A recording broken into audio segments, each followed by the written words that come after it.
Okay, so we are now here for playoff Aaron Gordon, and just like I did for the playoff Jalen Green video, I actually broke these cards down like months, like I'm talking months, like at least 4 or 3 months ago. Now I'm gonna put that breakdown side by side with this one because they did nerf Jalen Green's stats and some of his percentages on his exclusive a bit compared to his on release. So yeah, I'm gonna try to get the side by side going. Maybe I won't actually. Maybe I'll just. Oh, sorry about that. That's the Tyrus Maxey video that just finished exporting. Yeah, maybe I might not. Maybe if you all want to see like the side by side difference, you can just go on to the previous breakdown of this character like from months ago. I'll probably link it down in the description, and you can check it out to see what they actually changed. So let's begin. Judgment Jam. Evolving into a versatile and clutch scorer for the Nuggets playoff run. Exclusive effects: Aaron Gordon gains an increased chance to trigger driving dunks against opponents with weaker strength, and his drive movement is enhanced against slower defenders. On defense, Gordon's juke resistance improves against opponents with weaker strength, and his defense movement speed is enhanced versus slower players. Upon receiving passes when in the paint, his standing dunk rate and contest resistance are boosted for 3 seconds outside the arc. His field goal percent is enhanced for 3 seconds. Exclusive move: when performing a dunk about 20 feet away from the basket, Gordon has a chance to trigger its exclusive under the legs dunk or reverse dunk. Let's look at the percentages.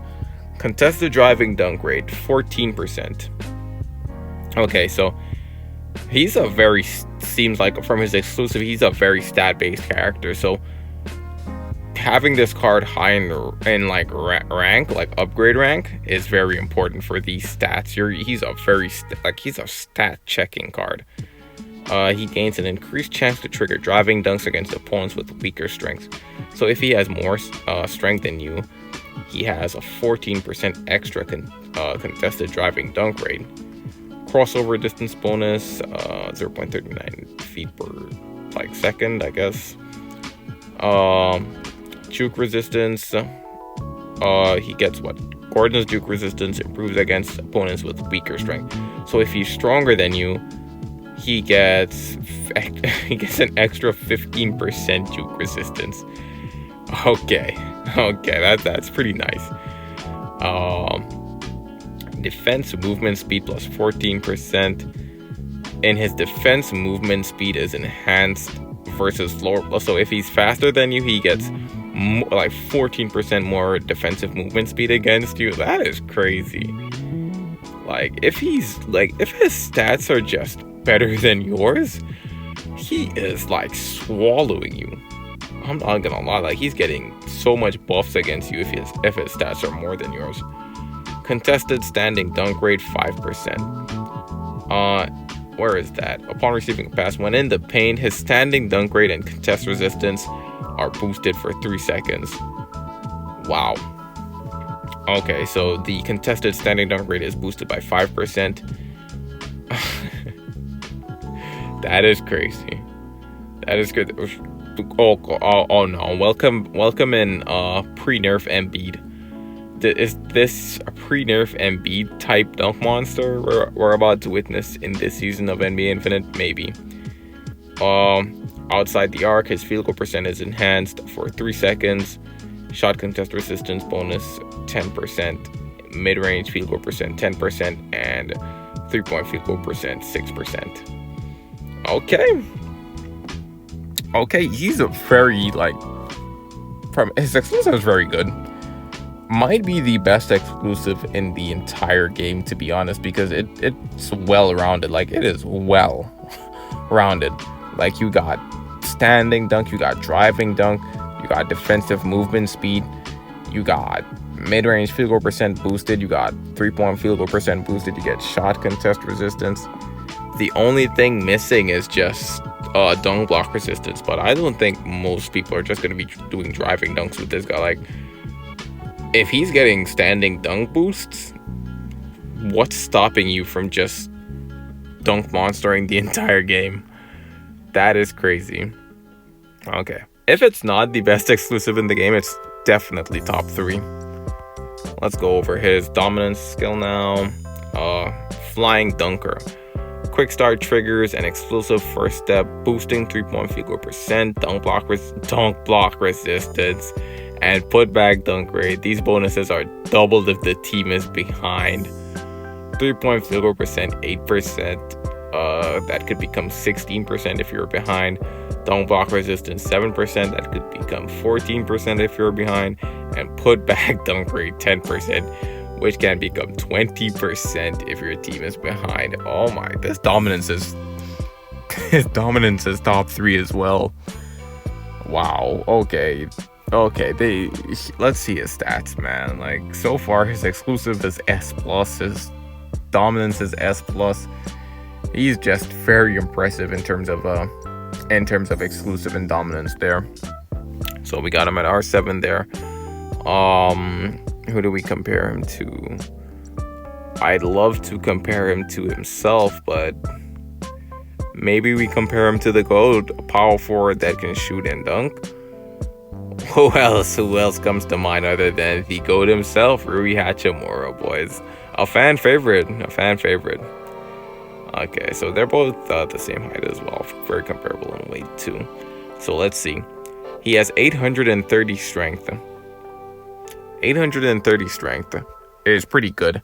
Remember, he's a stat checking card. He's going to be matched up against a bunch of power forwards and centers sometimes. If your team does not pick a center, he's getting matched up against the power forward or the center. Is Giannis stronger than... He's actually stronger than Giannis. At R7, he's stronger than Giannis, which is going to be one of his top matchups. He's stronger than AD, which is going to be one of his top matchups. Let's try. Okay, he's way stronger than Mobley. He's stronger than a lot of these. Is he the strongest power forward right now? Okay, maybe not Zion. Yeah, Zion is definitely stronger. But you're not going to be matched up with Zion, like, much. And even then, like, his rebound will just eat Zion alive. So, your main matchups is Giannis. And this is R7 Giannis and AD. He's stronger than them. Okay, that's very good. His speed, 636, is pretty decent for a power forward. Giannis is obviously stronger, so he does not get the defensive movement speed against him. You know, I think I'm just going to be bouncing between AD and Giannis to compare him to. Because they're going to be his main matchups, and he's a stat checking character, so he's going to be stat checking with these guys most of the times. His speed is not faster than AD as well. But keep in mind, this is R7 AD and R7 Giannis, so like 99.9% of the player base is not going to have either of these characters R7. The ones that do most likely have already quit the game. His 3-pointer is 820, very solid for a power forward. Mid-range, 631, questionable. That's some questionable mid-range, I'm not going to lie. Interior, 620, not the most important stat. Post, 451, not important as well. Dunk is 910, solid. Layup is 700. I don't care about layups. Dribble is 481. Okay, that's whatever. Pass is actually pretty mediocre, 500. Steal is pretty terrible, 425. Block is pretty bad as well, 530. Defense, 700. Decent enough. And rebound is 815. So for a power forward, his defenses are definitely pretty garbage. Like, yeah, his defense is not that great. Offensively though, that three-point stat gonna make him a corner campaign sniper in the power forward position. That is dangerous. And his rebound is 815. So he can grab boards with some of the best of them, I guess. Let's go through his badges to solidify this. So level 5 airborne, no hoop giant. Level 3 Prince of Pursuit is pretty decent. Level 2 no fly zone is also pretty decent. Level 3 box out master, useful. I guess. Although no one really uses box out, to be honest. Level 5 Pro Dunker is necessary for him. Level 4 Brick Wall, solid. That is solid for his defenses. Clutch Shooter, level 5. Clutch Shooter Gold? Okay, yeah, this is Playoff Gordon. Yeah, it makes sense. That's pretty good. Quick Chase, level 2. Okay. Corner 3-point Specialist, level 4. Yeah, this guy's gonna be annoying to guard. Defensive Anchor, level 2, pretty low. Level 3 Elite Rebounder, pretty decent. Off-screen Shooter, level 4, great. Pick and Roll Master, level 4 is great. Level 3 Dunk Monster. They're not as stupid as I thought they were. They're not as stupid as I thought they were, man. Like, if they had given him level 4 Dunk Monster or above, it would be wraps. He'd be prime Embiid. He would be prime pre-nerf Embiid under that rim. I'm so glad they gave him level 3. I mean, he's still gonna Dunk Monster over damn near everyone, but it's still gonna be slightly manageable. Poster Printer level 4 is very good. Could they given him gold though? I think he should have gotten gold there. No solid footwork. Pretty susceptible to quick jukes and guards, I guess. Level 4 catch and shoot. Yeah, he's gonna be a corner camping power forward like Kyle Kuzma and stuff. He's gonna be annoying as hell. Post up cut expert level 3. Stamina siphon level 3 is pretty good. No firm catcher. That's kind of questionable. Level 3 first step master isn't really that important, but I guess if you want to get in the paint to dunk spam, sure. I guess it's good. Post up jumper, he does not have that. Level 2 slippery worm is pretty mid. I mean, I'm glad he has the badge, but level 3 should have been one. He should have gotten level 3. Acrobat level 3. Acceleration master level 3. Breakaway artist level 3. No height advantage. No zone finder. Level 2 3-point pull up pro. Level 2 mid-range pull up pro. Pretty decent, I guess. Speedy passer level 2. No ankle breaker. Okay, I think that is a detriment to this card right there. No ankle breaker. Are they serious? I don't know how much I like that. Anyways, moves, we got alley-oop level 3, putback dunk level 3, baseline dunk level 2, no box out counter, no power rebound, dunk fake and pass, jab step, long range blocker, quick start, roll in. He does have rebound chaser, tomahawk dunk, 360 dunk, windmill dunk, reverse. Like, he's got a lot of dunks. Oh, he also has the sidestep and step back shot. Does not have snatch block, does not have shimmy and shake. He doesn't really have any post moves, I guess. Reaching steal, he does have that. Oh, he does have diving save. These are very, very rare that you see power forwards with diving save. Pump fake and drive, between the legs dribble, the mechanical step back level 1, nimble crossover level 1, does not have pump fake and fly. He does have hook shot. So why would they give him hook shot but not give him the shimmy and shake? That's weird. No drifting shot. He does have fadeaway. Okay. After going through his badges, I'm a bit mixed. I'm a bit mixed on him. I think it's just because he does not have ankle breaker. His badges are a bit wonky and no ankle breaker. Okay, so let me get my summary of him out. Great on offense. I think he's going to be great on offense. Either way, even without ankle breaker, I think he's going to be great on offense. Defensively, I think he's way too bad defensively.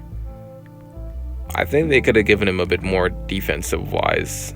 Like a tiny bit more defensive-wise. But other than that, like, he's pretty... very, very solid character. Very solid character. I don't know where I'd place him in the tier list yet, as opposed to Tyrese Maxey. Like I went through Tyrese Maxey's like kit and instantly knew that he'd be up in that tier list. Like he'd be high in that tier list. With Gordon, it's like he could be high in the tier list, but like it's like a 50-50, to be honest. Like he could, like he's a potential man. For lack of a better term, he is a potential man. Like he could potentially pop off one game, and then other games like he can just not pop off because of his exclusive. Like if your stats are better than the opponent's stats, then yeah, you're popping off. You're gonna cook them. But if your stats are not higher than the opposing player's stats, then you're just gonna be a corner camping defensive liability. So yeah, I don't know. He's a pretty situational character. Like I think the only thing that's bad about him is that you need to have him like minimum R6, like to like pretty much guarantee or have a good chance at outstatting, like stat checking the opponent. So yeah, I don't know if I like him that much. He's definitely not a character that I'd recommend for people to use, even if he's good, because you're gonna have to invest into him. Like coach wise, you're gonna have to invest heavily on coaches and invest heavily in the character itself and get him to R7. And then even with the coaches, like you're gonna have to min-max as much as possible with the strength and speed stat. He's a pretty wonky character. Very wonky. I don't know. Let me know how y'all feel about Aaron Gordon in the comments. He's pretty wonky, in my opinion. Well, anyway, so those are the 2 new players we're getting this season. Hopefully we get Donovan Mitchell sometime soon. He's out there in the Shadow Realm just floating around. Maybe we'll get him next week. Hopefully. I'm praying, bro. I'm praying. See y'all in the next one. Like and subscribe.